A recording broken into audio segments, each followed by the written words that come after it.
bits and pieces. All I was trying to do is just break it up because it seems like a big rock. It seems like one of those shelves, you know? Right. So yeah, you can see I still got a lot of love.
Some good soil, baby. It's unbelievable. And it smells like cow manure. Literally smells like cow manure.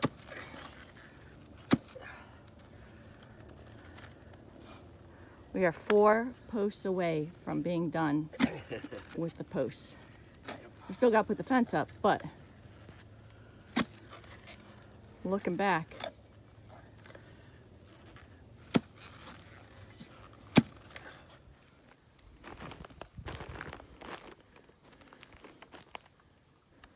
All right, so we've got 3 of the 6 in, doing the same thing we were doing before, the concrete mixer. And Al is getting this one ready. Then we have 2 more, 1, 2.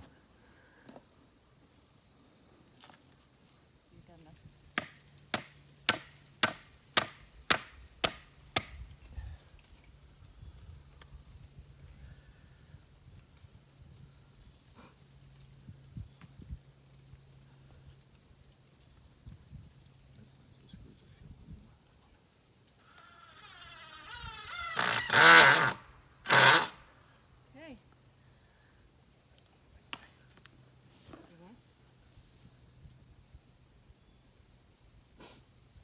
What do you think? I think it looks good. 4. Yeah. But trying to get it around that back side is going to be... A pain in the behind, but Yeah. we'll get it. Ain't the first time.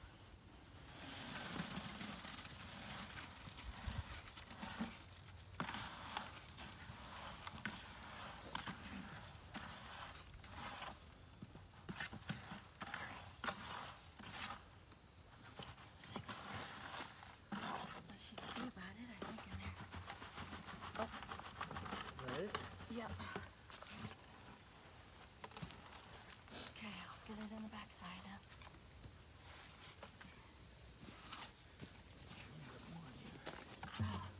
Oh, there's my tool. I was looking for it. I brought it down already.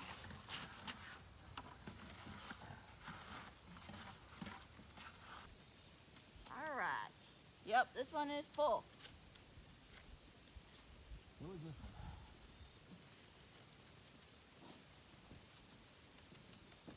This one ain't going anyplace. That's good because it's going to be holding up the corner, so that'll be a good solid anchor for the corner. Yep.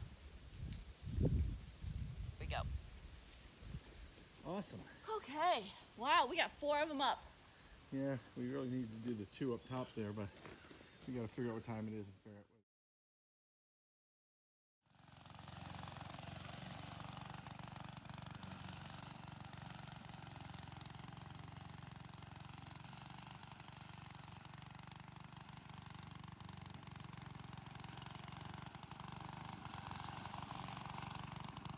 Cutting everything back, and I built this irrigation system, drip irrigation system. You can kind of see the hose that goes in between the plants.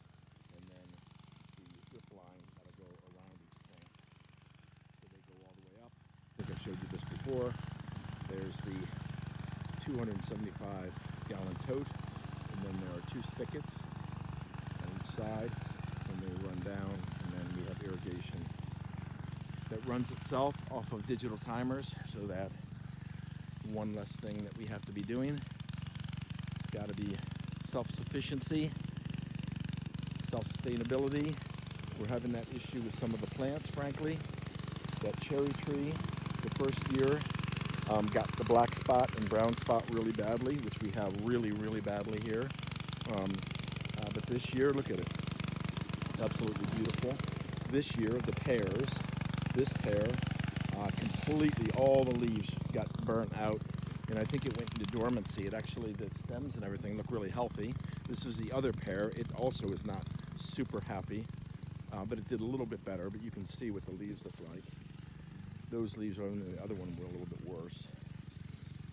So this one fared a little bit better, but that side next to that tree line is less healthy than this side for some reason.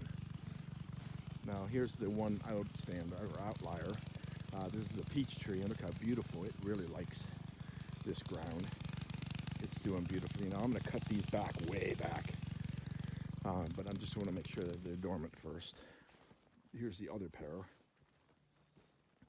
and it is a little bit less healthy, unhappy, but it still did okay. I mean, it was just at the top of the stake this year, so it still grew a fair amount, but it's got this sucker that's going out of the rootstock.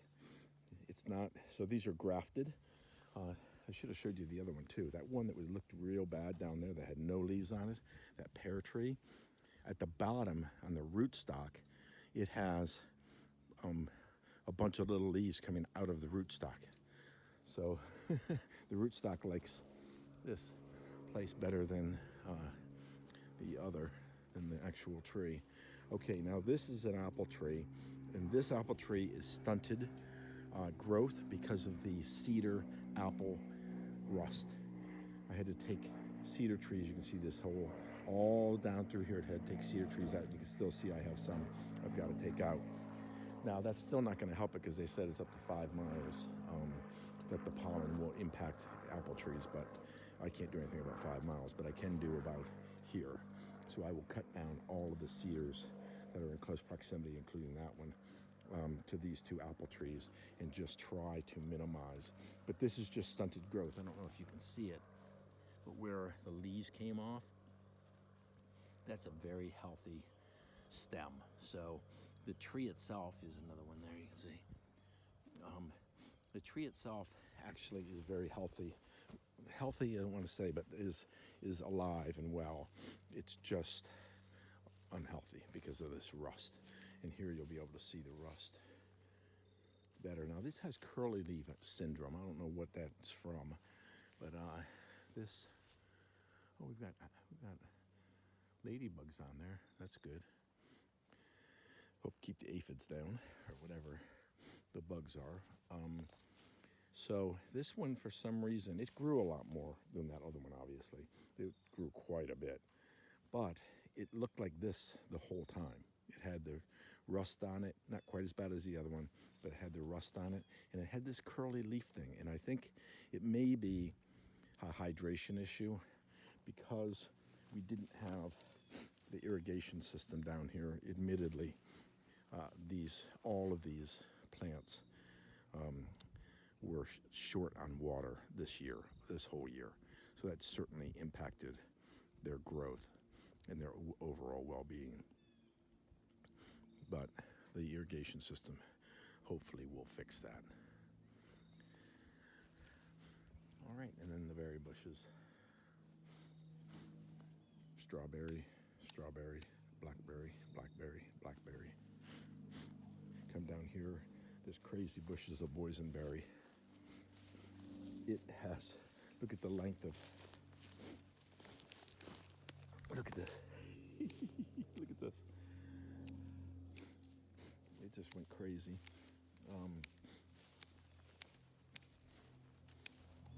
And that's a raspberry over there, which means raspberry here. Then I think it's another boysenberry there. And there's more blackberries down that way. All right, so just a recap of what we've been doing in the orchard today. All right, guys, let's see. So as these things are wont to happen, we have had to reconsider the solar array and the positioning thereof 3 times now. And the reason is because copper wire is so expensive that it's just cost prohibitive for us to put the array sort of where we wanted to, which is out of the way. So this is the home build site. This is the original marking for the array. This is going to be the driveway. You can see it's way too close. So what we're looking to do is to use this little peninsula here of trees to block the array, which means we have to take this whole array and shift it down this hill. You can see the other post there. Shift it down this hill. That is due south.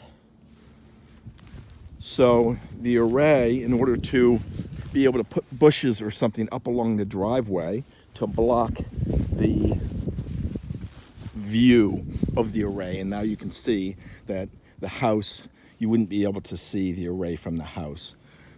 Okay, so that's south right there. So I have taken down a bunch of trees, and because this is the way it's supposed to work, all the trees have hung up on each other. I probably have 10 trees all in a pyramid right there, all being held up by one miserable, lowly red cedar that is right smack dab in the middle of that mess. So I said, well, if the good Lord has seen fit to have all of these trees hang up on each other, I kept thinking, well, if I just take down another tree that's bigger and heavier, it's going to collapse all of them down to the ground. That did not happen, of course. This was the last one I did, which you can see most prominently, and it's a pretty good sized tree. And all it did was absolutely hang up perfectly across all of the others. So I'm like, okay, hey, that's the way it's supposed to be. So the good Lord has blessed me with the opportunity to now just systematically pull these out. I did a video previously. I don't know whether I posted it or not. You know, sometimes, as you guys, content providers know, you know, you'll shoot tons and tons of video and it gets lost about what you've actually published or not. So I don't know whether I published this hill previously, but this tree line came all the way up through here. And I took those down. You can see some of the stumps, although I pulled a bunch of stumps up. And what I did was I took them and I had a big stack of trees right here, a big thing, and I cut those all back and down and used them either for firewood or other things. So these are actually quite a few hardwoods in here that I've taken down. I think ironwood, oaks, there's some good wood in there. And I've just purchased an Alaskan mill. So I think what I might do, of course, that tree is not suitable, but some of the others actually are very, very straight and nice. I think what I'm going to do is I'm just going to do the same thing. I'm going to take the truck with a winch, and I'm just going to pull these out of here. See, I mean, they're sitting perfectly to be pulled right up the hill. That's the way the good Lord wanted it to be. So I'm going to pull these all up onto the hill, just like I did before. And then I'm just going to systematically cut them back, and we'll make some firewood out of them. Hopefully we can make some planking or something out of them that we can use somewhere else with the new Alaskan mill and just practice with that. So this is the way it's supposed to be. So this is what we're going to do.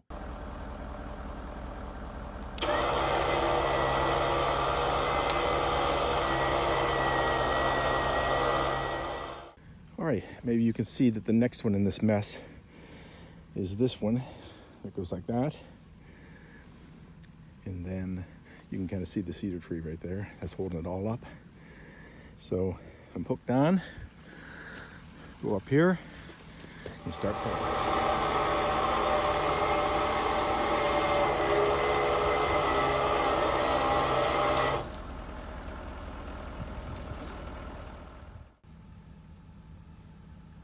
All right, the next one would be this one, except for I had taken this tree down also.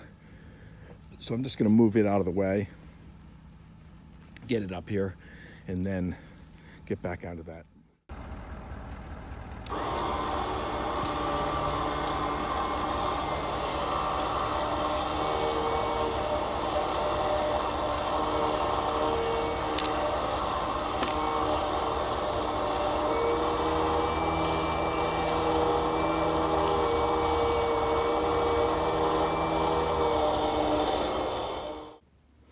All right, guys, so I decided to buck these up to get them out of the way in order to be able to get back and start working on that area.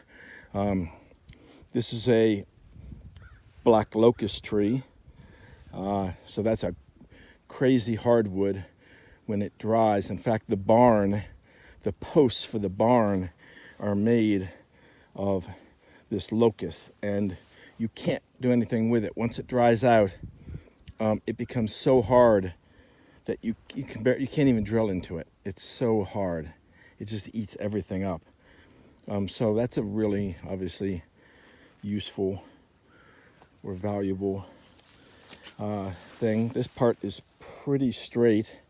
Might be able to use it as a post for the wood shed that we're gonna have to build. Let's see, this is a green ash. So green ash isn't sort of as, useful as a white ash, but it's still, has some value to it. As far as it's still a hardwood, I mean, they'll still make a baseball bat or something out of it, so it's still pretty dense and hard wood. It has a pretty good section there that's pretty straight. We'll see. Again, it could be used as a post for like the woodshed or something. And then I had to look this one up. Japanese Zalkova. It is more of like an ornamental bush. I don't know whether they're propagating themselves around the farm or if they were literally planted all around the farm over the hundreds of years that the family that owned this have been here. They've been here since the 1800s. So, yeah, there's quite a longevity there, and it could be possible that one of them was a real horticulturalist and wanted to bring in a number of these sorts of, unusual or ornamental trees.